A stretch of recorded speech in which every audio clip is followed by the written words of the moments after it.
নমস্কার বন্ধুরা, গীতা রান্নাঘরে আবার একটা নতুন পর্বে সবাইকে জানাই স্বাগত। আজ আমি বানাবো আপেল দিয়ে আপেলের ভাজা পিঠে। তা আপেলের গুণাগুণ আমরা সবাই জানি, ছোট থেকে বড় সবারই খুবই উপকারী। তো আপেলের ভাজা পিঠা বানানো খুবই সহজ আর খেতে খুবই দারুণ লাগে। আপেলের ভাজা পিঠা বানানোর জন্য আমি এখানে একটা ব্যাটার তৈরি করব। তার জন্য একটা পাত্র নিয়েছি। এখানে 1 বাটি ময়দা দিয়ে দেব, অর্ধেক বাটি আমি নিয়েছি সুজি দিয়ে দেবো, স্বাদ মতো লবণ দিয়ে দেবো, ভালো করে মিশিয়ে দেব।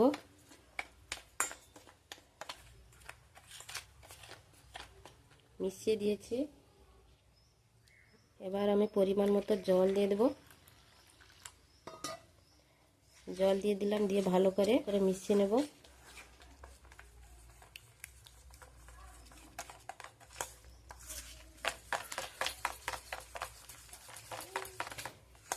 জল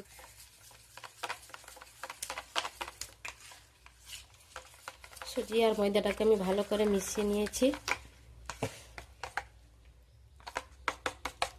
এরকম ঘনত্বের করেছি, সুজির জল টেনে নেবে। ঢাকা দিয়ে রেখে দেব। একটা পাত্র নিয়েছি, ঢাকা দিয়ে পাশে রেখে দেব। এর সাহায্যে আপেলগুলো কেটে নেব। এখানে আমি 2টো আপেল নিয়েছি, আপেলের খোসা ছাড়িয়ে নেব।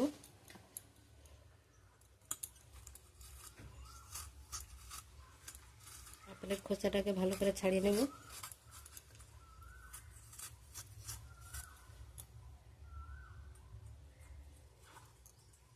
আপেলের খোসাগুলো ছাড়িয়ে নিয়েছি, ভালো করে জলে আমি ধুয়ে নেব।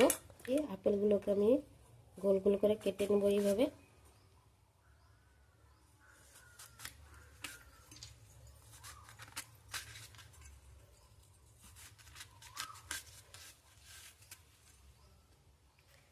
আপেলগুলোকে আমি কেটে নিলাম। এইভাবে আপেলটাকে আমি গোল গোল করে কেটে নিয়েছি। একটা পাত্রে রেখে দেব। আবার একটা আপেল আমি এইভাবে গোল গোল করে কেটে নেব।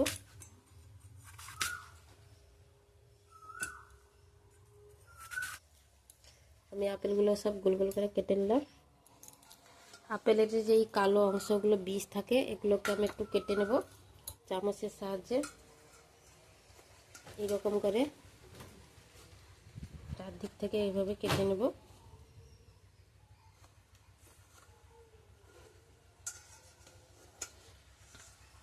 এইভাবে আমি কেটে নেব এই অংশগুলো আমি সব কেটে নেব। আমি সবগুলো এইভাবে কেটে নেব। আপেলের মধ্যে থেকে যে বীজগুলো থাকে, সেই বীজের অংশটা বাদ দিয়ে দিয়েছি। এইভাবে সব আমি কেটে নিয়েছি, দেখুন। এরপর আমি ঢাকা খুলে দেখে নেব, 1/2 ঘন্টা হয়ে গেছে। দেখুন ব্যাটারটা কতটা ঘন হয়ে গেছে, সুজি জল টেনে নিয়েছে। এখানে আমি পানমৌরি নিয়েছি, কিছুটা দিয়ে দিলাম। এবার চিনি দিয়ে দেবো, 1/2 বাটি চিনি নিয়েছি, সেই বাটির এটা দিয়ে দেবো। চিনিটাকে মিশিয়ে নেব, দিয়ে ফেটিয়ে নেব ভালো করে।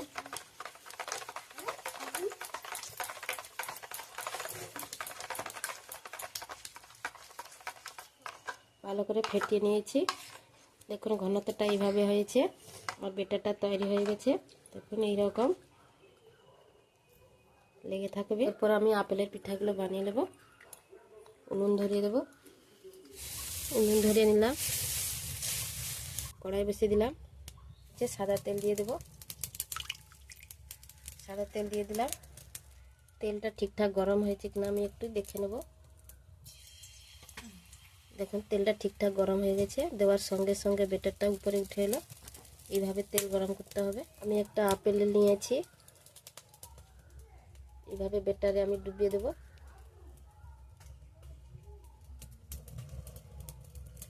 তেলের মধ্যে দিয়ে দেব। তেলের মধ্যে দিয়ে দিয়েছি। যে উনুনের আঁচটা আমি হালকা করে দিয়েছি।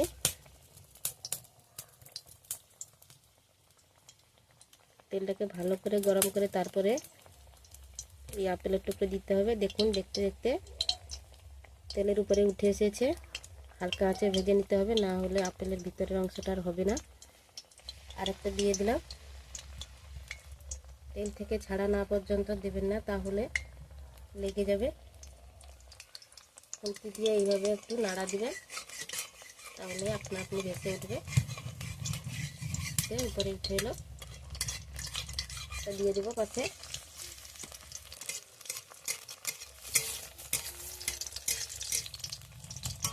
উল্টে দেবো এক পাশ।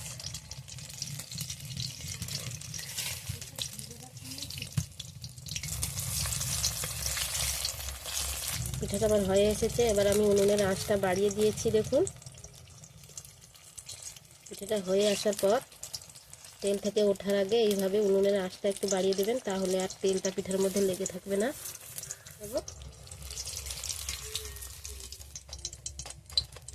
দেখুন কালারটা কত সুন্দর হয়েছে। এর বেশি আর আমি কালার করব না। একটা প্লেটে তুলে নেব। একটা প্লেটে তুলে নিলাম। আবারও দিয়ে দেব ভেতরে ডুবিয়ে।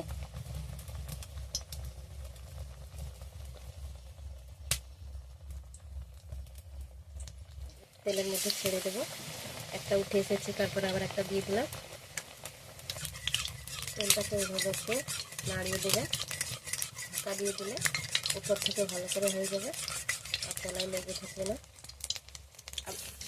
আবার একটা দিয়ে দিলাম।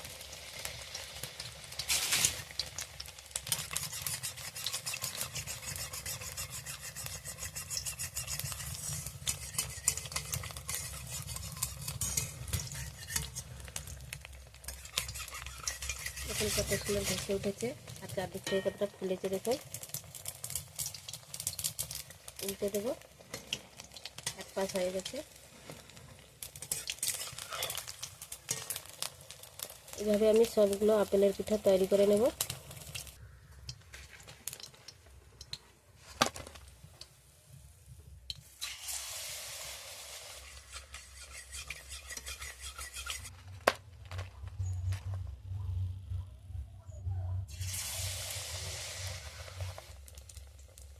তেল থেকে ছেড়ে দিয়েছে, আবার একটা দিয়ে দিলাম।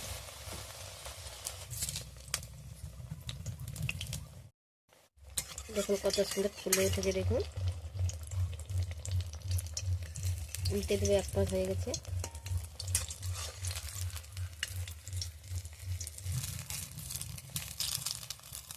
তোলার আগে আমি উনুনের তাপটা বাড়িয়ে দিয়েছি। দেখুন হয়ে গেছে। এগুলো তুলে নেব।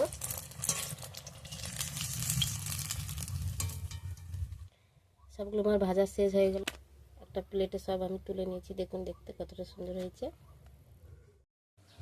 দেখুন বন্ধুরা, আপেলের ভাজা পিঠাগুলো আমি সব ভেজে তুলে নিয়েছি। দেখতে কতটা সুন্দর হয়েছে দেখুন, কতটা লোভনীয় হয়েছে। এই পিঠাগুলো খুবই টেস্টি হয়, আর খেতে খুবই দারুণও লাগে। আর ছোট বড় সবাই এই পিঠাটা খুবই পছন্দ করবে। তা আপেলের গুণাগুণ আমরা প্রত্যেকেই জানি। তো এইভাবে যদি বাচ্চাদের বানিয়ে দেওয়া যায়, কিংবা বাড়ির সকলের জন্য বানানো যায়, তাহলে বাড়ির সবাই তো খুবই প্রশংসা করবে। তো একবার হলেও আপেলের এই ভাজা পিঠাটা একবার বানিয়ে দেখবেন। খেতে খুবই দারুণ হয়, আর বানানো খুবই সহজ। খুব তাড়াতাড়ি এই পিঠাগুলো হয়ে যায়।